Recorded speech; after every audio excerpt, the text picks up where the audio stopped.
Hello friends, स्वागत है आप सभी का मेरे YouTube channel SB coaching classes पर। और जैसा कि मैंने आपको अपने पिछले वीडियो में त्वरण मंदन परिभाषा प्रकार और उदाहरण है ना, इन सभी बातों का डिस्कशन मैंने आपसे फिजिक्स में कर लिया था। उसके बाद मैंने आपसे कहा था कि ये टॉपिक करने के बाद जितने भी आपके एग्जाम में क्वेश्चंस बने हुए हैं अभी तक है ना, ये आपकी बुक में दिए गए एनसीईआरटी बुक में है ना, उन क्वेश्चंस को मैं क्या करवाऊंगा, आपको सॉल्व करवाऊंगा। तो चलिए फिर क्या करते हैं कि आज हम उन्हीं क्वेश्चन को आपको सॉल्व करवाते हैं। तो यहां पर देखिएगा कि क्वेश्चन नंबर जो फर्स्ट है आपकी स्क्रीन पर लिखा हुआ है, इसको पढ़िएगा और इसमें ध्यान से देखिएगा कि करना क्या है और आपको दिया क्या गया, इसे कैसे सॉल्व किया जाएगा। तो देखिए क्वेश्चन नंबर फर्स्ट जो है वो कहता है कि एक कार का ऑडोमीटर यात्रा के प्रारंभ में 2000 किलोमीटर, यानी कार का जो ऑडोमीटर है ना, वो प्रारंभ में 2000 किलोमीटर तथा यात्रा के अंत में 2400 किलोमीटर यानी 2400 किलोमीटर था। यदि यात्रा में 8 घंटे लगे तो कार की औसत चाल किलोमीटर प्रति घंटा तथा मीटर प्रति सेकंड में ज्ञात कीजिए, है ना। अब यहां पर देखिए क्या है, ऑडोमीटर मैंने आपको बताया था। तो क्वेश्चन आप लोगों से ये रहेगा कि जो ऑडोमीटर है वो क्या मापता है, दूरी मापता है या चाल मापता है ना। इसका आंसर कमेंट बॉक्स में कमेंट करके बताएंगे। तो सवाल तो बिल्कुल आसान है, इसमें आपसे पूछा गया है औसत चाल, है ना। और औसत चाल आपको दोनों पदों में निकालनी, किलोमीटर प्रति घंटे में भी और आपको मीटर प्रति सेकंड में भी। तो मैंने आपको बताया ही है किलोमीटर प्रति घंटे को मीटर प्रति सेकंड में कैसे चेंज किया जाएगा, है ना। तो चलिए जो जो हमें दिया गया सबसे पहले हम क्या करते हैं उसको लिख लेते हैं। तो यहां पर देखिए आपको कहा गया है कि जो ऑडोमीटर था प्रारंभ में उसने जो नापा है दूरी वो कितनी है, कहा कि 2000 किलोमीटर, है ना। चलिए तो लिख लेते हैं यहां पर सॉल्यूशन में, है ना। अब देखिए औसत चाल अगर आपको निकालना तो औसत चाल का फॉर्मूला क्या होता है, कुल दूरी बटे कुल समय, है कि नहीं। कुल दूरी बटे कुल समय होता है औसत चाल का फॉर्मूला। तो उसके लिए क्या करना होगा, आपको पहले यहां से दूरी निकालनी होगी कि उसने टोटल डिस्टेंस तय कितनी की है ना। कह रहा कि प्रारंभ में जो उसकी डिस्टेंस है वो 2000 किलोमीटर थी, है ना। उसके बाद यात्रा के अंत में 2400 किलोमीटर दिखाया, है ना। शुरुआत में 2000 किलोमीटर और बाद में कितना, 2400। तो उसके बाद यानी कि उस गाड़ी ने, उस कार ने कितनी दूरी को तय किया है, उसके द्वारा तय की गई दूरी कितनी है ना। तो ये आपको कहां से पता चलेगा, तो जब बाद वाली दूरी से आप पहले वाली दूरी माइनस कर देंगे तो आपको पता चल जाएगा कि कितनी दूरी उसने तय किया है। तो चलिए इसको सॉल्व कर लेते हैं। आप देखिएगा यहां पर निकालना है आपको कार द्वारा तय की गई कुल दूरी, है ना। तो लिख लेते हैं कार द्वारा तय की गई कुल दूरी, यानी कार द्वारा तय की गई कुल दूरी। पहले कह रहा कि 2000 मापा उसने, बाद में 2400 दिखाया, है ना। जब यात्रा खत्म हो गई तो 2400 किलोमीटर दिखाया उसने। तो आपसे कह रहा कि औसत चाल बताइए। तो सबसे पहले हमें कार द्वारा तय की गई कुल दूरी निकालना होगा। अब कुल दूरी को कहीं कहीं एक्स एस से लिख लेते हैं, एस, और कहीं कहीं एक्स मान करके लिख लेते हैं। तो कुछ भी लिख लीजिए, चाहे एक्स मान करके चाहे एस मान करके, कोई भी अच्छा मान करके लिखा जा सकता है, ठीक। तो कुल दूरी को मैं यहां पर एक्स मान लेता हूं, कुल दूरी एक्स बराबर, ठीक, कितना होगा। तो पहले जो आपका अंत में था वो 2400 किलोमीटर उसने दिखाया था, तो 2400, है ना। माइनस कर देंगे, शुरुआत में कितना था 2000, तो यहां से घटा देंगे 2000, ठीक। तो ये कितना आ जाएगा 400 किलोमीटर, है ना। ये है यानी उस कार ने कितनी दूरी तय की है, केवल 400 किलोमीटर की दूरी तय की। करा कि जब गाड़ी चल रही थी कार, तो ऑडोमीटर शुरुआत में कितना था 2000 किलोमीटर की दूरी दिखा रहा था, यात्रा खत्म हो गई तो कितना हो गया 2400। तो उसने कितनी दूरी तय की है, तो दूरी तय की है उसने 400 किलोमीटर की। कहां से पता चला, 2400 से 2000 घटा देंगे 400 निकल आएगा, है ना। चलिए तो ये तो हो गया आपका कि कुल दूरी। उसके बाद देखिए आपसे क्या कहा गया है इसके आगे, और यदि यात्रा में कितने घंटे लगे हैं, तो यात्रा में कह रहा कि 8 घंटे लगे हुए हैं। तो यहां पर आपको समय भी दिया गया कि कुल समय आपको दिया है, कुल समय, कुल समय को टी से लिख लेंगे, कितना है 8 घंटे का, ठीक। 8 घंटे का कुल समय लगा, फॉर्मूला लगा दीजिए औसत चाल बराबर। तो चलिए यहां पर लिख लेते हैं औसत चाल, ठीक, औसत चाल बराबर है ना। तो क्या होगा, कुल दूरी बटे कुल समय, यानी कुल दूरी बटे क्या हो जाएगा, कुल समय हो जाएगा। और अगर इंग्लिश में यूज करना चाहे तो कुल दूरी को x माना है और समय को t माना है, तो x अपॉन टी भी कर सकते हैं। ठीक, तो कुल दूरी कितनी है, तो कुल दूरी है आपकी 400। समय कितना है, तो 8 घंटे का, तो 8 पंजे कितना हो जाएगा, 40 हो जाएगा। यानी ये कितना आ जाएगा, 50। यानी ये डिस्टेंस आ गई, जो आपकी औसत चाल है वो 50 किलोमीटर प्रति घंटा है। तो किलोमीटर प्रति घंटा में कितनी आएगी चाल, औसत चाल उसकी आएगी वो 50 किलोमीटर प्रति घंटा, है ना। यानी इसने क्या है, 1 घंटे में 50 किलोमीटर की दूरी तय की है। इसका कहने का ये मतलब, प्रति घंटे का मतलब क्या है, 1 घंटे में। तो 1 घंटे में इस कार ने 50 किलोमीटर की दूरी को तय किया है। ठीक, तो ये हो गया घंटे में, आपसे किलोमीटर प्रति घंटे में कह रहा था। अब उसके बाद कह रहा है कि इसको मीटर प्रति सेकंड में भी कन्वर्ट करना है। तो चलिए मीटर प्रति सेकंड में निकाल लेते हैं इसको। तो अब हम यहाँ पर क्या निकालेंगे कि औसत चाल मीटर प्रति सेकंड में। तो करना कुछ नहीं होगा, जो ये आया है इसको 5/18 से क्या कर देंगे, गुणा कर देंगे। चलिए कर देते इसको, कितना आया है, 50 किलोमीटर प्रति घंटा, है ना। इसको कन्वर्ट करना होगा आपको मीटर प्रति सेकंड में, है ना। तो मीटर प्रति सेकंड में करने के लिए क्या करेंगे, ये हमारा हो जाएगा 50 और गुणा कर देंगे 5/18 से, है ना, ये हो जाएगा।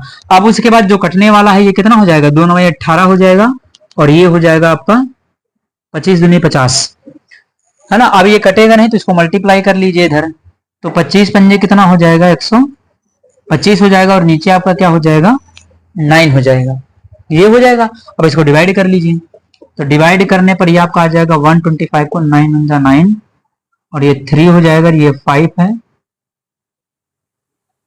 फिर ये 3 हो जाएगा, और 27, 15 से 7 गया, फिर 8, और यहाँ पर 0, ये 9×8 = 72, यानी 13.8 क्या हो जाएगा, मीटर प्रति सेकंड हो जाएगा, है ना। तो यहां पर जब आप इसको मीटर प्रति सेकंड में निकालेंगे तो ये आपका हो जाएगा 13.8 मीटर प्रति सेकंड, है ना। ये आपका कन्वर्ट हो जाएगा किसमें, मीटर प्रति सेकंड में। तो इस प्रकार से क्या है कि आप किलोमीटर प्रति घंटे को मीटर प्रति सेकंड में चेंज कर सकते हैं। यानी प्रति सेकंड में जो गाड़ी है उसने कितनी 13.8 मीटर की दूरी को तय किया है 1 सेकंड में। ठीक, तो इस प्रकार से आपका ये क्वेश्चन क्या होगा, सॉल्व हो जाएगा, है ना। तो आप इसका स्क्रीनशॉट ले लीजिए, फिर अगला क्वेश्चन मैं आपको सॉल्व करवाता हूं। तो चलिए देखते हैं, क्वेश्चन नंबर 2 आपका दिया गया है, इसको क्या सॉल्व किया गया, इसमें क्या बताया गया है। कहता है कि राम जब स्कूल जाता है तो उसकी चाल 28 किलोमीटर प्रति घंटा है, यानी 28 किलोमीटर प्रति घंटा है। वह जब इसी रास्ते से वापस आता है तो उसकी चाल 30 किलोमीटर प्रति घंटा थी। राम की औसत चाल ज्ञात कीजिए। यानी एक बार क्या है कि वह विद्यालय जाता है ना, स्कूल जाता है और फिर वहां से वापस आता है। तो दोनों कंडीशन में आपको केवल चाल दिया गया है, ना तो दूरी दी गई है और ना ही समय दिया गया है, और आपसे पूछा है कि इसकी औसत चाल को कैलकुलेट करना है, निकालना है ना। तो यहां पर क्या करना पड़ेगा हमें, यहां पर हमें दूरी और जो आपका समय है दोनों को कुछ मानना पड़ेगा, है ना। कि वहां पर क्या है कि दूरी को x मान लेंगे या s मान लें, समय को तो वही पुराना t1 t2 मान लेंगे।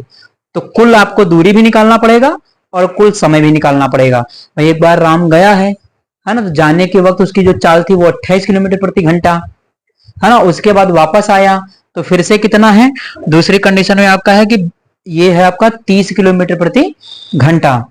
तो दोनों को क्या करना है, यहां से पहले हमें समय निकालना होगा और दूरी निकालना होगा। तो चलिए यहां पर लिख लेते हैं। अब यहां पर क्या लिख लेंगे कि माना स्कूल की जो दूरी है वो 1 मीटर है ना। चलिए लिख लेते हैं यहां कि माना स्कूल की दूरी, स्कूल की दूरी बराबर 1 मीटर, है ना। ये दूरी कितनी है, 1 मीटर, तो 1 किलोमीटर गया, 1 किलोमीटर वापस आया, तो x x कितना हो जाएगा 2x, है कि नहीं।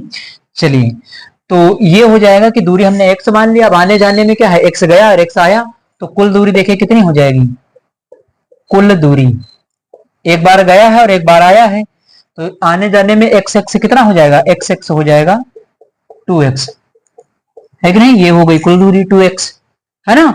अब क्या करना होगा, आपको समय निकाल लेना होगा, 2 बार समय भी तो लगेगा। एक बार इतनी चाल थी, एक बार इतनी चाल थी, तो जाने में समय लगेगा, आने में समय लगेगा, है कि नहीं। चलिए तो यहां लिख लेते हैं कि जाने में लगा समय, जाने में लगा समय, इसको लिख लेते हैं T1, है ना। और समय बराबर देखिए क्या है, वही फॉर्मूला यूज कर लेंगे कि चाल बराबर दूरी बटे समय। ये देखिए चाल बराबर दूरी बटे समय। तो यहां से हमें चाहिए क्या, यहां से आपको चाहिए समय, तो समय को उधर ले जाइए, चाल को नीचे ले जाइए, तो ये बन जाएगा समय बराबर कितना हो जाएगा, समय यहां चला आएगा, चाल इधर आ जाएगा, तो ये हो जाएगा दूरी, है ना, दूरी हो जाएगा। और नीचे आपका क्या हो जाएगा, नीचे हो जाएगा चाल। कब है, तो जाने में, जाने में कितना है, जाने में चाल इतनी है 20 किलोमीटर प्रति घंटा। ठीक, और दूरी कहाँ है, दूरी तो दोनों जगह पर मैंने x मान लिया है ना, तो दूरी x रहेगी और चाल कितनी हो जाएगी, तो 20 किलोमीटर। इतनी बात समझ में आई। जाने में लगा हुआ समय अगर निकालना है तो आपको फॉर्मूला यूज करना होगा, चाल बराबर दूरी बटे समय। और यहां से आपकी दूरी, दूरी तो दोनों कंडीशन में x माना है भाई, जाने में भी x दूरी, आने में भी x दूरी, है कि नहीं। तो यहां पर जाने के लिए जब लिख रहे हैं तो दूरी क्या हो जाएगी x, और चाल अलग अलग है दोनों में, यहां पर कितना है 20 किलोमीटर प्रति घंटा है, तो x/20 हो गया, है कि नहीं। इसको कर लिया, उसके बाद इसी तरीके से आने में लगा समय T2 मान लेंगे। तो चलिए लिख लेते हैं कि आने में लगा समय, आने में लगा समय T2 बराबर, फिर वही दूरी बटे चाल हो जाएगा, तो दूरी बटे चाल हो जाएगा। ये तो समझ में आ रहा है, चाल बराबर दूरी बटे समय से हो रहा, तो समय निकालना तो दूरी बटे चाल हो जाएगा। अब देखिए दूरी यहाँ का, दूरी तो दोनों में सेम है, तो यहाँ भी x है और चाल यहाँ बदल गई है। आने में चाल कितनी हो गई, स्कूल से वापस आने में जो चाल है वो 30 किलोमीटर प्रति घंटा है। ठीक, तो x/30 हो गया। तो T1 है T2 है, दोनों समय जोड़ दीजिए, कुल समय आपको मिल जाएगा। तो यहां पर लिख लेते हैं कि कुल समय, कुल समय को T मान लेते हैं, क्या हो जाएगा T1 प्लस T2 हो जाएगा। तो T1 T2 की वैल्यू कितनी है, T1 की वैल्यू है x/20। देखिए यहां समय रखना है x/20 और x/30। ठीक, दोनों का एलसीएम ले लेंगे, तो देखिए यहाँ 20 × 60 और यहाँ 30 दूना 60, है कि नहीं। दोनों का एलसीएम कर लेंगे तो यहाँ कितना हो जाएगा, 60 हो जाएगा। और नीचे इसमें कितने गुणा करना पड़ेगा, इसमें 20 से 3 बार गुणा करने पड़ेगा, 20 × 60। तो ऊपर कितना हो जाएगा, ऊपर हो जाएगा, यहाँ कर लेते हैं इस साइड में, ऊपर हो जाएगा 3x और नीचे हो जाएगा 60, और इधर 30 दूनी 60, तो यहाँ हो जाएगा 2x और नीचे हो जाएगा 60। दोनों के हर बराबर, 3 दूनी 5x हो जाएगा और नीचे का कितना बचेगा 60, है ना। अब देखिए इसको कैंसिल आउट कर देंगे तो 5 × 9 5 और 12 पंजे 60 हो जाएगा। तो ये दोनों कैंसिल आउट हो जाएंगे, यानी यहां से बचेगा आपका क्या, जो कुल समय आएगा, कुल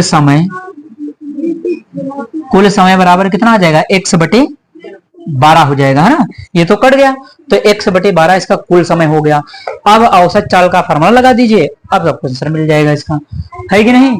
तो चाहे तो आप इसका थोड़ा सा स्क्रीनशॉट ले लीजिए, क्योंकि यहाँ पर जगह है नहीं, मुझे सॉल्व करना है इसको, है ना। तो आप इसका स्क्रीनशॉट ले लीजिए।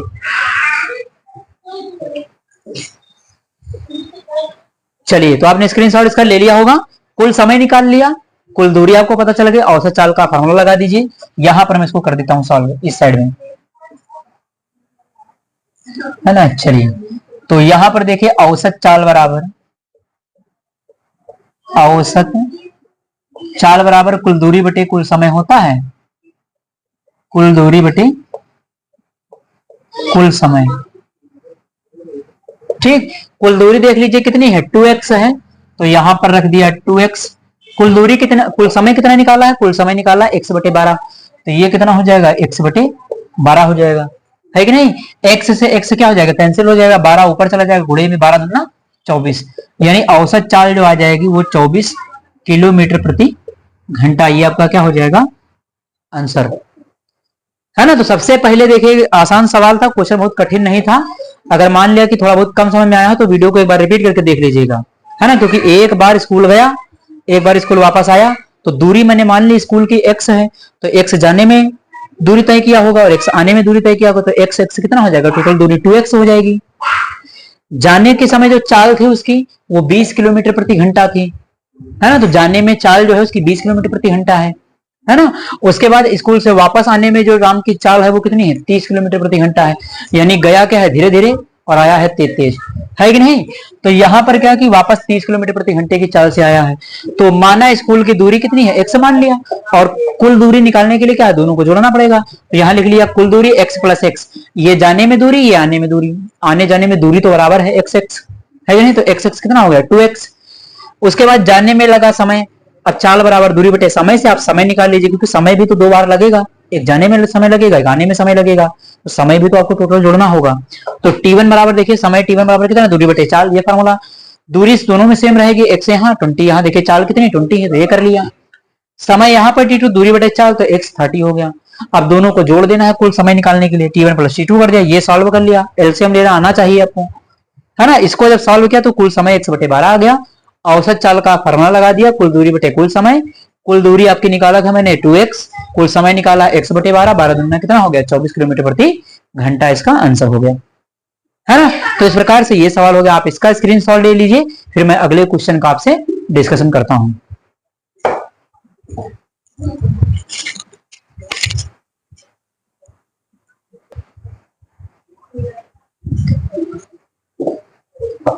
चलिए तो देख लेते हैं क्वेश्चन नंबर 3 को, जो आपकी स्क्रीन पर आया हुआ। देखिए क्वेश्चन ये बड़े आपको देखने में लग सकता है, लेकिन एकदम हलवा क्वेश्चन है, बिल्कुल आसान है, हो जाएगा एक झटके में। देखिएगा ध्यान से इसको। कह रहा कि प्रश्न नंबर है आपका 2, है ना। तो ये कह रहा कि 300 मीटर सरल रेखीय पथ पर जोसेफ जॉगिंग करता हुआ 2 मिनट 30 सेकंड में एक सिरे ए से दूसरे सिरे बी पर पहुंचता है। कहता कि जोसेफ कोई बंदा है, वो क्या कर रहा है, जॉगिंग कर रहा है। जॉगिंग जानते होंगे, दौड़ना सुबह सुबह, है कि नहीं, जॉगिंग। तो जॉगिंग करता हुआ 2 मिनट 30 सेकंड में एक सिरे ए से दूसरे सिरे बी पर पहुंचता है, ठीक, अच्छी बात है। और घूमकर 1 मिनट में 100 मीटर पीछे बिंदु सी पर पहुंचता है, ठीक है। जोसेफ की औसत चाल और औसत वेग क्या होंगे। कह रहा कि जोसेफ की औसत चाल और औसत वेग क्या होगा, ये ज्ञात कीजिए। आपको 2 कंडीशन भी इसमें दिया है कि सिरे ए से सिरे बी तक और सिरे ए से सिरे सी तक, दोनों कंडीशन में आपको औसत चाल और औसत वेग बताना है आपको। तो चलिए सॉल्व कर लेते। जोसेफ क्वेश्चन ही आसान है, कोई बहुत कठिन नहीं है। तो चलिए यहां पर देखिए कुल लंबाई देखिए, है ना। तो पहले हम क्वेश्चन के लिए ले लेते हैं ए नंबर पार्ट के लिए, है ना। यानी ए से बी रास्ते की, ए से बी तक की जो लंबाई है वो कितनी है। ए से बी तक की जो लंबाई है आपको सवाल में दिया गया 300 मीटर, ठीक। उसके बाद क्या है, ये आपको लंबाई दी गई है, आप इसको कुल दूरी भी कह सकते हैं। समय देखिए आपका कितना सवाल में दिया गया, तो जो समय आपको दिया गया है इसके लिए 2 मिनट और 30 सेकंड, तो समय को सेकंड में चेंज कर लीजिए, है ना। तो यहां पर देखिएगा कुल समय कितना लगा है, 2 मिनट है आपका और 30 क्या है सेकंड है। 2 मिनट का मतलब कितने सेकंड, 120 सेकंड। 1 मिनट में 60 सेकंड, तो 2 मिनट कितने सेकंड, 120 सेकंड, ठीक। तो चलिए 120 सेकंड और प्लस ये 30 सेकंड जुड़ जाएंगे तो कितना हो जाएगा 150 सेकंड, ठीक। तो कुल दूरी पता चल गई, कुल समय पता चल गया। अब औसत चाल आप निकाल सकते हैं, ठीक। चलिए निकाल लेते हैं। औसत चाल बराबर कुल दूरी बटे कुल समय, कुल दूरी बटे कुल समय। कुल दूरी कितनी है, तो 300 है, और कुल समय कितना है, तो ये है आपका 150। एक जीरो से एक जीरो काट दीजिए, ये कट गया, तो कितना आ गया, औसत चाल जो आ गई वो 2, है ना, 2 मीटर प्रति सेकंड। आपको यहाँ मीटर प्रति सेकंड में दिया गया था, तो 2 मीटर प्रति सेकंड क्या हो जाएगी, पहला इसका आंसर हो जाएगा।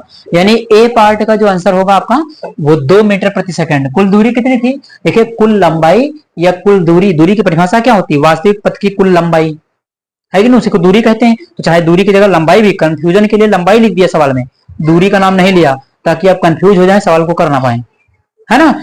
लेकिन हमें कंफ्यूज नहीं होना है, लंबाई का मतलब क्या है, दूरी। तो दूरी कितनी 300, कुल दूरी ये रख दिया, कुल समय निकाला 150, ये 150 दूनी 300 होता है, 2 आंसर आ गया। ठीक, पार्ट इसका बी सॉल्व कर लेते हैं। नंबर 2 कहता है कि जब सिरे ए से सी तक की, तो सिरे ए से सी तक की, है ना, कहता है कि सिरे ए से सी तक की कितने समय में पहुंचता है? 1 मिनट में 100 मीटर पीछे। तो दूरी कितनी? 100 मीटर दी गई है और कह रहा कितना? 1 मिनट है। तो इसको भी सॉल्व कर लेते, चलिए, है ना। तो यहां से यहां तक की दूरी कितनी थी? 300, और फिर पीछे मुड़ा इधर, फिर इधर आ गया, तो ये 100 चला। तो 300 से ये क्या है? 100 चल के इधर आया है, ऐसे, है ना। तो यहां से चल के इधर आया। अब इसको क्या करेंगे? 300 में 100 जोड़ देंगे, तो कुल दूरी कितनी हो जाएगी? 300 और प्लस 100। तो ए से सी तक की टोटल दूरी कितनी हो जाएगी?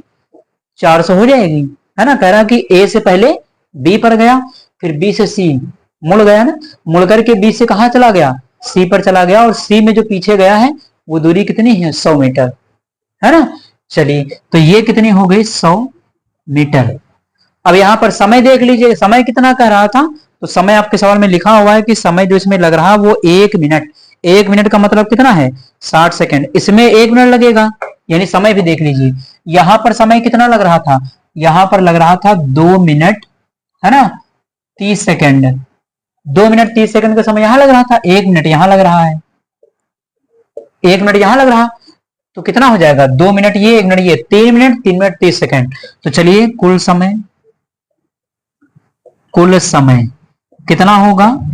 तो 2 मिनट, है ना, 30 सेकंड प्लस 1 मिनट, है ना।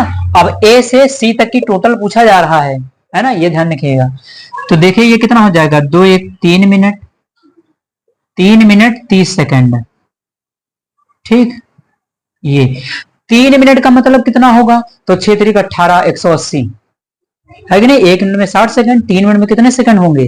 तो 180 सेकंड। चलिए, तो यहां पर लिख लेते हैं 180, और प्लस कितना हो जाएगा? 30। तो ये कितना हो जाएगा? 210 सेकंड हो जाएगा। ठीक, अब 210 सेकंड हो गया। अब यहां पर क्या करना है आपको?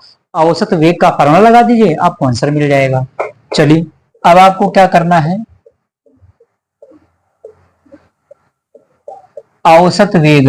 देखिए, औसत वेग अगर निकालना होगा आपको तो करना क्या होगा? अगर औसत वेग निकालना है आपको, तो देखिए औसत वेग बराबर होता है कुल विस्थापन बटे कुल समय। तो विस्थापन क्या होता है? विस्थापन मैंने आपको बहुत डिटेल में पढ़ाया था, है ना। किसी वस्तु की प्रारंभिक और अंतिम स्थिति के बीच की, है ना, न्यूनतम दूरी को क्या कहते हैं? विस्थापन कहते हैं। अब देखिए इसका जो अभी पॉइंट मैंने बनाया था, मान लिया ए यहां पर था, बी यहां पर है और सी यहां पर है। तो इधर देखिए दूरी कितनी है? 300। इधर इधर कितनी है? 300 और 100 मिला करके देखिए, इधर 300, ये 100, कितनी हो गई इन दोनों को मिला करके? ये 400। और विस्थापन क्या होता है? शॉर्टकट रास्ता। तो ए से सी तक के सीधे पहुंच जाइए, तो 100 का कितना हो जाएगा? आधा हो जाएगा, यानी 200 होगा कि नहीं होगा? विस्थापन, विस्थापन क्या होगा? दूरी का आधा। दूरी का शॉर्टकट ही तो विस्थापन होता है। देखिए, यहां से यहां तक की पहुंचने में कितनी दूरी तय करनी पड़ी? 400 मीटर।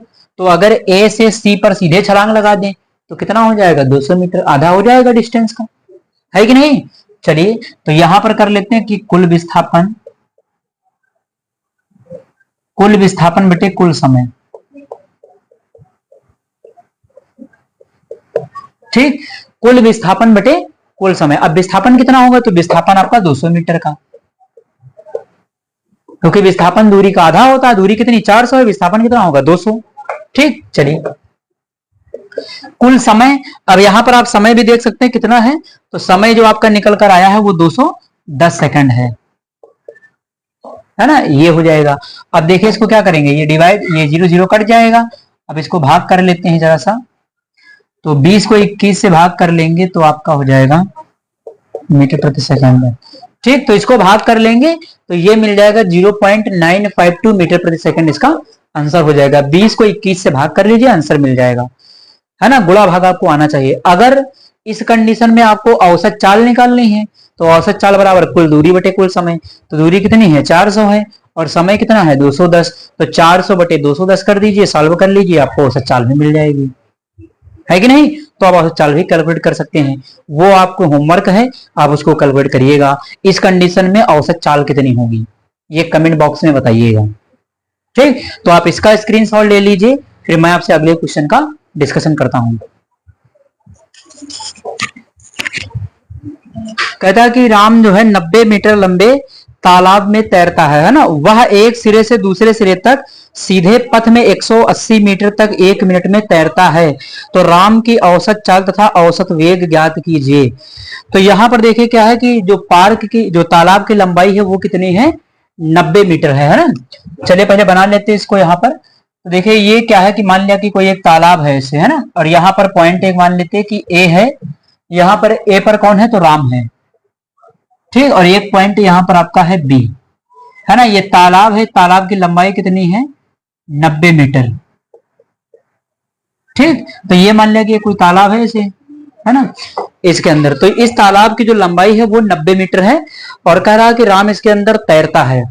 तो तैरने में क्या है, वो कहता है कि जो है राम इसके अंदर तैर रहा है और तालाब के एक सिरे से दूसरे सिरे तक, है ना, वो 180 मीटर की दूरी को तय करने में 1 मिनट का समय लेता है। देखिए यहाँ पर क्या है, अगर इस तालाब की लंबाई कितनी है, 90 मीटर है, तालाब की लंबाई तो फिक्स है कि 90 मीटर है, तो 180 मीटर कहां से आ गया। तो इसका मतलब ये है कि वो पहले ए से तैरना चालू करेगा, यानी ए से पहले जाएगा बी पर, है कि नहीं, ए से बी पर जाएगा पहले वो। तो एक बार में कितना हो गया, 90 मीटर इधर हो जाएगा, है ना। उसके बाद क्या होगा कि फिर बी से ए पर आ जाएगा, तो 90 मीटर आपका फिर से इधर हो जाएगा, है कि नहीं। तो 90 मीटर ये और 90 मीटर ये, यानी शुरुआत में ए पॉइंट से राम बी तक गया तो 90 मीटर की दूरी ये तय कर गया यहां तक बी तक, और फिर बी से वापस आ गया ए पर। तभी तो टोटल दूरी आपको दी गई कि 180 मीटर उसने तैरा है। और 180 मीटर तैरने में समय कितना लग रहा है, उसको जो समय लग रहा है ये काम करने में 1 मिनट, है ना, 1 मिनट का उसको समय लगता है। यानी 180 मीटर की दूरी को वो 1 मिनट में तय कर लेता है। तालाब की लंबाई तो फिक्स है कि 90 मीटर, तालाब तो बढ़ नहीं गया 180 मीटर हो गया हो।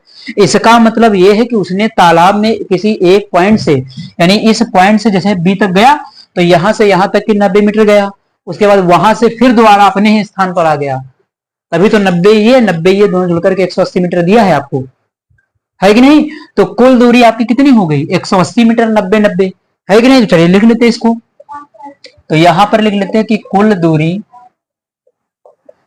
दूरी बराबर कितनी है, 180 मीटर। और इस दूरी को तय करने में लगा कुल समय कितना है, तो 1 मिनट, है ना। तो कुल समय कितना है, 1 मिनट है, कुल समय 1 मिनट, है ना। और समय को मिनट है सेकंड में चेंज कर लेंगे, 1 मिनट में कितना 60 सेकंड होता है, तो यहां पर कर लेंगे 60 सेकंड, ठीक। अब औसत चाल औसत वेग निकालने के लिए कह रहा, फॉर्मूला लगा दीजिए औसत चाल का। औसत चाल बराबर फॉर्मूला क्या होता है, कुल दूरी बटे कुल समय, कुल दूरी बटे कुल समय होता है, ये हो जाएगा। देखिए अब कुल दूरी कितनी है, तो कुल दूरी वही आपकी 180 मीटर कह रहा ना, टोटल 180 मीटर हो गई दूरी। देखिए यहां पर लिखा गया कुल दूरी 180 मीटर, तो ऊपर कितना हो जाएगा, 180 हो जाएगा। कुल समय कितना है, तो 1 मिनट, मिनट को सेकंड में चेंज कर लिया तो कितना हो गया 60। तो यहां पर ये कितना हो जाएगा 60, एक जीरो से एक जीरो काट दीजिए, क्षेत्र कितना हो गया 18, यानी ये आ गया आपका औसत चाल जो आएगी वो 3 मीटर प्रति सेकंड आ जाएगी।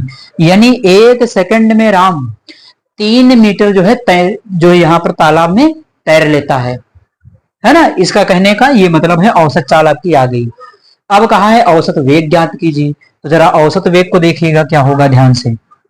औसत वेग, अब औसत वेग देखिए क्या होता, औसत वेग होता कुल विस्थापन बटे कुल समय, कुल विस्थापन बटे कुल समय, है ना, ये होता है आपका औसत वेग। देखिए वेग में गड़बड़ी हो जाएगी, है ना, वेग इसका 0 हो जाएगा।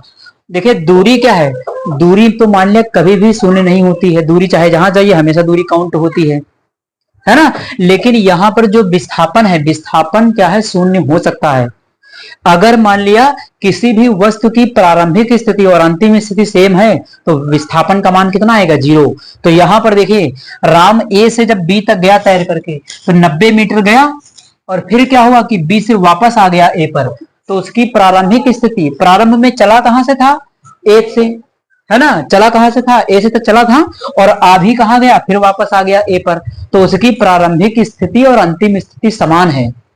यानी जहां से चला था वहीं पर आ गया। और विस्थापन की परिभाषा भी यही है कि किसी वस्तु की प्रारंभिक और अंतिम स्थिति के बीच की न्यूनतम दूरी को क्या कहते हैं, विस्थापन कहते हैं। तो यहां पर प्रारंभिक स्थिति भी वही है, अंतिम स्थिति भी वही है। इसका मतलब जब स्थिति में कोई परिवर्तन नहीं हुआ तो विस्थापन का मान कितना हो जाएगा, 0, है कि नहीं। तो यहां पर कुल विस्थापन कितना हो जाएगा, 0। और अगर कुल समय लिखना चाहे तो 1 लिख सकते हैं। 60 सेकंड तो उसको फर्क नहीं पड़ने वाला है। आंसर आपका कितना आ जाएगा, 0 आ जाएगा, यानी इसका 0 आंसर हो जाएगा, है कि नहीं। तो इस फॉर्मूले को लगाइए या ना लगाइए, सीधे आप लिख सकते हैं कि जो इसका औसत वेग होगा वो 0 हो जाएगा, क्योंकि यहां पर विस्थापन आपको देखने को नहीं मिलेगा। विस्थापन का मान कितना हो गया, 0। जहां चला वहीं वापस आ गया, ए से बी तक पहले गया, फिर बी से फिर वापस ए पर आ गया, है कि नहीं। वो कहां से पता चला, वो इसलिए पता चला क्योंकि दूरी कितनी हो गई, 180 मीटर, और तालाब की लंबाई 90 मीटर ही थी। तो तालाब की जब लंबाई 90 मीटर थी, इसका मतलब वो जहां से गया फिर से वहां पर आया, तो 90-90 जुड़ करके दूरी तो जुड़ गई पूरी, 180 हो गई। लेकिन विस्थापन कितना हो गया, 0। तो उसी की वजह से आपका जो औसत वेग हो जाएगा वो कितना हो जाएगा, 0 हो जाएगा, है ना। तो आप इसका स्क्रीनशॉट ले लीजिए, फिर मैं लास्ट क्वेश्चन का आपसे डिस्कशन कर लेता हूं। तो चलिए देखते हैं कि अगला हमारा जो प्रश्न है क्या कहता है कि यहां पर देखिए लिखा हुआ कि एक कार जो 60 किलोमीटर प्रति घंटे की चाल से चल रही है, ब्रेक लगाने पर वह 10 सेकंड में रुक जाती है, तो कार का त्वरण ज्ञात कीजिए, है ना। इस क्वेश्चन को क्या है कि आपको सॉल्व करना है। तो चलिए इसमें देखिए क्या दिया गया कि 60 किलोमीटर प्रति घंटे की उसकी चाल है, और ब्रेक लगाने पर वो 10 सेकंड के बाद क्या होती है, रुक जाती है ना। तो यहां पर देखिएगा कि जो इसका प्रारंभिक वेग है, यानी प्रारंभिक जो उसकी चाल है वो कितनी है, तो प्रारंभिक चाल कहिए या डायरेक्शन को जोड़ लिया जाए तो उसको वेग बना दिया जाएगा। भाई चाल और वेग में क्या डिफरेंस होता है, तो जहां पर भी डायरेक्शन को इंक्लूड कर लिया जाता है, शामिल कर लिया जाता, तो उसे हम कहते हैं वेग, और जहां पर दिशा की बात नहीं की जाती है उसे हम कहते हैं चाल। तो देखिए यहाँ पर जो प्रारंभिक वेग है वो कितना है, प्रारंभिक वेग, यानी इस कार का जो प्रारंभिक वेग है, प्रारंभिक वेग को यू से लिखते हैं तो ये कितना है, 60 किलोमीटर प्रति घंटा।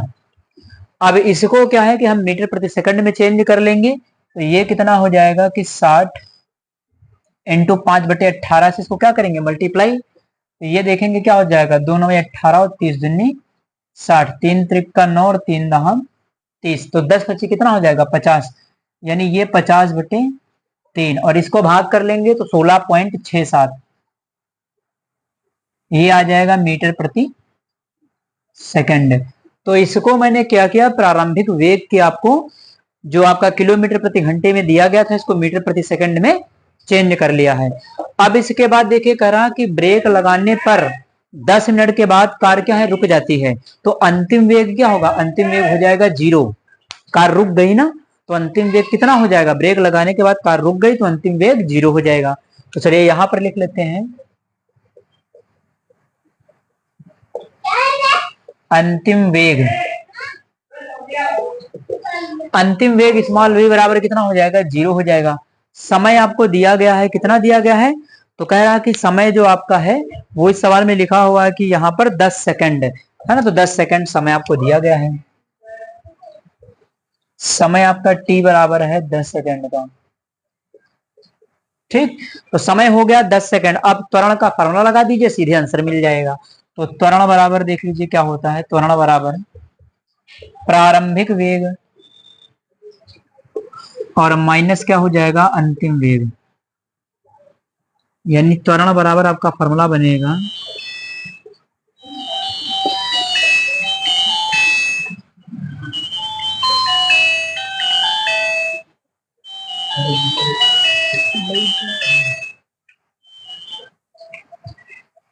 तो यहां पर क्या है कि त्वरण का फॉर्मूला लगा दीजिए, फिर आपको आंसर मिल जाएगा। त्वरण का फॉर्मूला क्या होता है, तो त्वरण बराबर होता है अंतिम वेग